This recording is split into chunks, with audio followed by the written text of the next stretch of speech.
बिस्मिल्लाहिर्रहमानिर्रहीम। नाज़रीन अस्सलाम वालेकुम, मैं हूँ इमरान वसीम। नाज़रीन, सुप्रीम कोर्ट में साबिक़ वज़ीर आज़म इमरान ख़ान के ख़िलाफ़ वज़ारत दाखिला की तौहीन अदालत की दरख्वास्त पर आज अदालत उज़्मा में बड़ी ही अहम और दिलचस्प किस्म की समाअत हुई है। दिलचस्प समाअत इस हवाले से कि दौरान समाअत 5 रुकनी बेंच के जो रुकन हैं जस्टिस मज़ाहिर अली नकवी और जो वज़ारत दाखिला के वकील थे, दोनों के दरमियान बड़े दिलचस्प किस्म के मुकालमे हुए। वो मुकालमे क्या थे वो आप नाज़रीन को बताएंगे। इसके अलावा नाज़रीन, अदालती कार्रवाई के अख्ताम पर जब अदालत की जानिब से आज की अदालती कार्रवाई का जो हुक्मनामा है वो डिक्टेट किया जा रहा था, तो इमरान ख़ान के वकील और चीफ़ जस्टिस उमरता बंदियाल के दरमियान भी कुछ मुकालमे हुए, वो भी बड़े दिलचस्प थे, वो भी आप नाज़रीन के साथ शेयर करेंगे। इसके अलावा नाज़रीन, आज की अदालती कार्रवाई के अख्ताम पर एक पुरअसरार शख्सियत जो पिछली 3 समातों के दौरान कमरे अदालत में मौजूद थी, लेकिन आज पहली मरतबा वो पुरअसरार जो शख्सियत हैं उनकी रोस्ट्रम पे एंट्री हुई है और उन्होंने रोस्ट्रम पे आके दलाइल भी दिए हैं। ये मिस्टीरियस पर्सनैलिटी कौन सी थी, कहाँ से इनका ताल्लुक़ था, अदालत में क्यों आए थे, ये भी आपको बताएंगे और अदालती कार्रवाई का जो अहवाल है वो भी आप नाज़रीन के साथ शेयर करेंगे। लेकिन नाज़रीन, ये सारी डिटेल बताने से पहले आज की समाअत का जो क्रक्स है, अदालत की जानिब से जो हुक्मनामा जारी किया गया है, वो सबसे पहले आप नाज़रीन की खिदमत में पेश करेंगे। एक तो नाज़रीन, जो इमरान ख़ान की जानिब से और PTI के जो वकला हैं एडवोकेट बाबर अवान और एडवोकेट फैसल चौधरी की जानिब से जो तहरीरी जवाबात इस केस में जमा करवाए गए थे, उन जवाबात पर वज़ारत दाखिला को अदालत ने ये एक मौका दिया है कि आप अगर चाहें, मुनासिब अगर समझते हैं, तो आप इन जवाबात के ऊपर जो इमरान ख़ान ने जमा करवाया है, जो बाबर अवान ने जमा करवाया है और जो फैसल चौधरी ने जमा करवाया है, इन जवाबात पर अपना रिस्पॉन्स यानी जवाबुल जवाब आप रिटन सूरत में अदालत में जमा करवा सकते हैं। दूसरी डेवलपमेंट ये हुई है कि आज की अदालती कार्रवाई में जो गुज़िश्ता रोज़ वज़ारत दाखिला की जानिब से इजाफ़ी दस्तावेज़ात जो जिन्हें शवाहिद का जो है वो एक कहा गया था वज़ारत दाखिला की जानिब से कि इन डॉक्यूमेंट से ये साबित होता है कि इमरान ख़ान ने जो सुप्रीम कोर्ट को अंडरटेकिंग दी थी, सुप्रीम कोर्ट का जो हुक्म था उसकी इमरान ख़ान और PTI की लीडरशिप की जानिब से 25 मई के लॉन्ग मार्च को वायलेशन की गई, उसको साबित करने की कोशिश की गई और एक मुतफ़र्रिक़ दरख्वास्त सुप्रीम कोर्ट में गुज़िश्ता रोज़ दायर हुई। उस दरख्वास्त की जो कॉपी है वो इमरान ख़ान के वकील सलमान अकरम राजा और डॉक्टर बाबर अवान और फैसल फरीद चौधरी को भी जो है फराहम करने का हुक्म दे दिया गया है, क्योंकि आज जब अदालती कार्रवाई का आगाज़ हुआ 11:10 पे 11 बजे का वक्त था, लेकिन 10 मिनट की ताख़ीर से समाअत का बाकायदा आगाज़ हुआ, तो additional attorney general Aamir Rahman और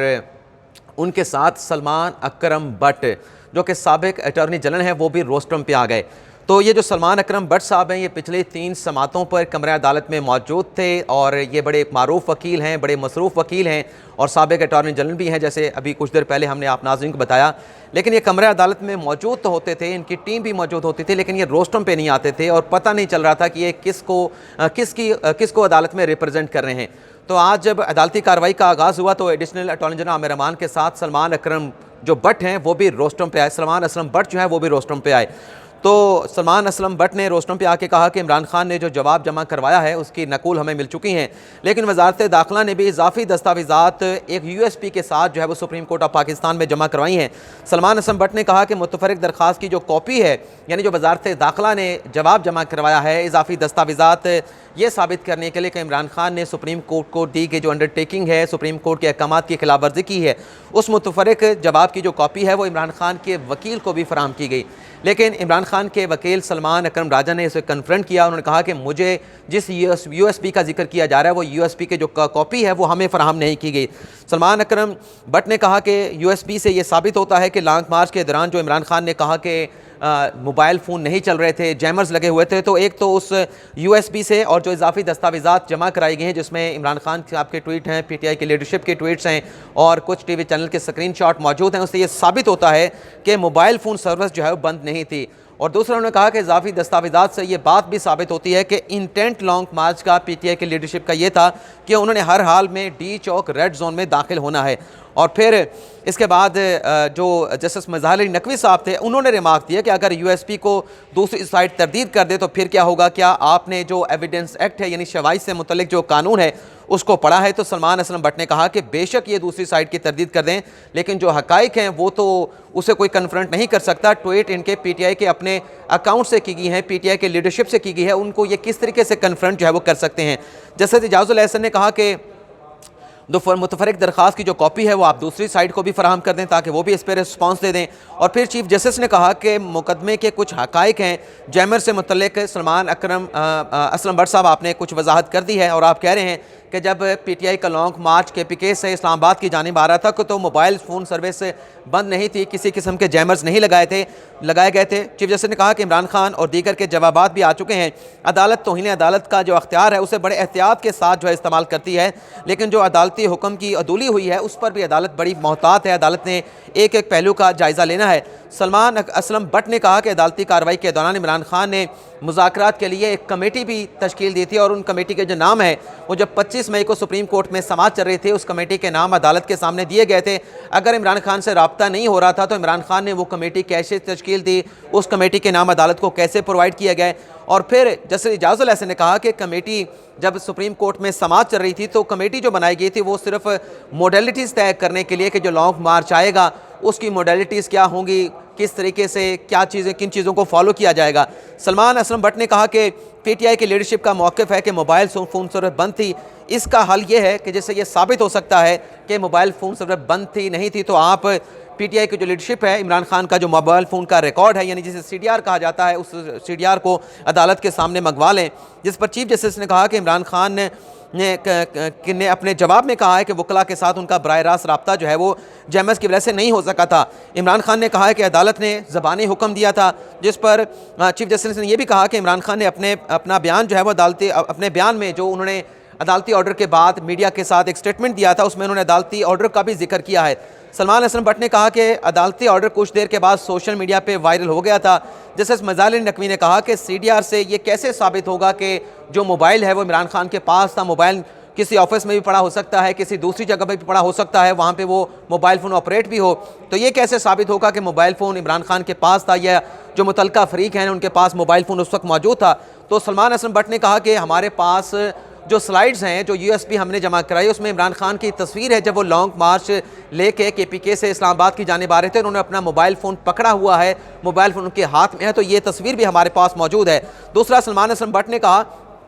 कि मोबाइल फ़ोन का जब CDR आएगा, रिकॉर्ड आएगा, कॉल डाटा आएगा, उससे भी ये साबित हो जाएगा कि ये मोबाइल फ़ोन किस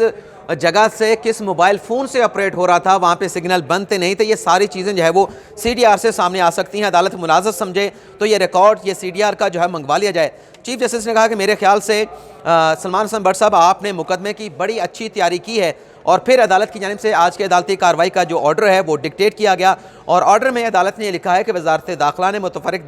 जवाब अपना जमा करवाया, जिसमें कुछ इजाफी मवाद अदालत उज़्मा के सामने पेश किया गया, जिसमें कुछ स्क्रीन शॉट्स भी हैं, कुछ ट्वीट्स भी हैं, दीगर मवाद भी उस मुतफरिक दरख्वास्त के साथ जो है वो अटैच किया गया है। अदालती ऑर्डर में कहा गया कि मुतफरिक दरख्वास्त, आप नाज़रीन को बता दूं कि अभी जो सलमान अकरम राजा हैं जो इमरान खान साहब के वकील हैं, उनके साथ चीफ जस्टिस के साथ क्या मुकालमा हुआ वो भी आगे आना है। अदालती ऑर्डर में कहा गया कि अदालत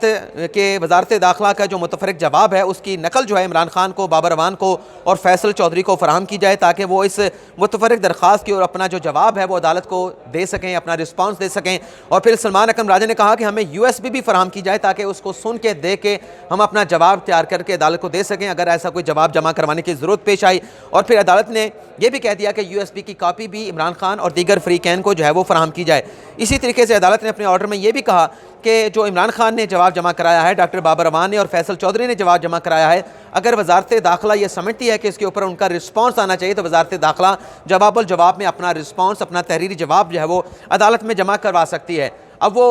मौका आता है जब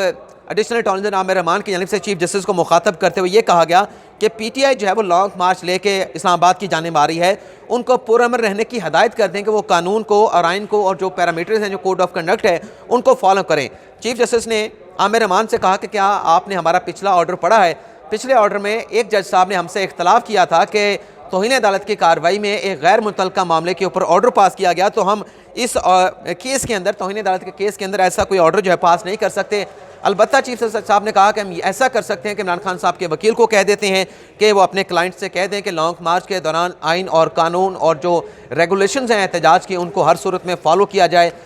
जिस पर सलमान अकरम राजा ने अदालत से कहा कि मेरे पास इस मामले के ऊपर जो लॉन्ग मार्च इस्लामाबाद आ रहा है, मेरे पास इस मामले पे इमरान खान की जानिब से कोई हदायत नहीं है। जिस पर चीफ जस्टिस ने लाइटर नोट में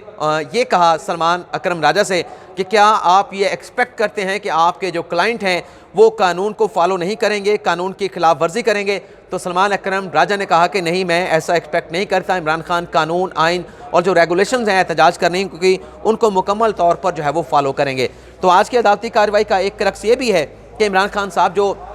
लॉन्ग मार्च लेके इस्लामाबाद आ रहे हैं, उस लॉन्ग मार्च के दौरान कानून, आइन और एहतजाज के जो पैरामीटर्स हैं, जो कोड ऑफ कंडक्ट है, उन्हें फॉलो करने की सुप्रीम कोर्ट ने ज़बानी जो है वो हदायत जो है वो जारी कर दी है। इसके अलावा नाज़रीन, पीटीआई के लॉन्ग मार्च से मुतल्लिक़ आज इस्लामाबाद हाई कोर्ट में भी समाअत हुई है। ताजरों की दरख्वास्त के ऊपर समाअत हुई है, पीटीआई की दरख्वास्त के ऊपर समाअत हुई है, और आज की इस अदालती कार्रवाई को अगले हफ्ते मंगल तक जो है वो अदालत ने मुलतवी कर दिया है। और जस्टिस आमिर फ़ारूक जो कि इस्लामाबाद हाई कोर्ट के चीफ जस्टिस हैं, उनकी जानिब से ये कहा गया कि जो पहली तारीख से लॉन्ग मार्च की पाकिस्तान तहरीक इंसाफ की वो 3 से 4 नवंबर की बताई गई थी, तो वो जो पहली दरख्वास्त है वो तो गैर मौसर हो चुकी है, और फैसला जो है वो इस्लामाबाद की इंतज़ामिया ने करना है कि जगह देनी है, कहाँ पे देनी है, कौन सा वेन्यू F9 पार्क का या फिर H9 ग्राउंड जो है वो पीटीआई को देना है या नहीं देना, ये फैसला इंतज़ामिया ने करना है। तो इस अदालती कार्रवाई में इस्लामाबाद हाई कोर्ट के चीफ जस्टिस आमिर फ़ारूक की जानिब से पीटीआई से कहा गया है कि आप एक नई दरख्वास्त जो है वो इंतज़ामिया को दें और बताएं कि कब आपका लॉन्ग मार्च इस्लामाबाद में इंटर होगा, किस जगह पे आप अपना एहतजाज करेंगे, पब्लिक रैली करेंगे। इन तमाम बातों से मुतल्लिक़ आप इंतज़ामिया को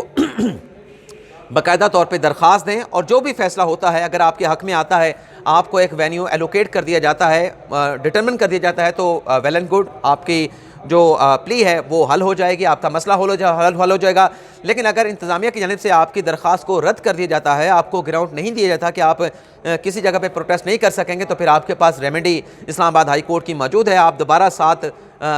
मंगल के रोज़, यानी इस केस की समाअत को मुलतवी किया गया, आप दोबारा मंगल के रोज़ आके अपना जो मौक़िफ़ है वो अदालत के सामने रख सकते हैं। तो ये नाज़रीन 2 बड़े केसेस की समाअत का अहवाल। आपसे इजाज़त चाहते हैं। अल्लाह ताला हम सब का हामी नासिर हो। अपनी दुआ में याद रखिएगा। अल्लाह हाफ़िज़।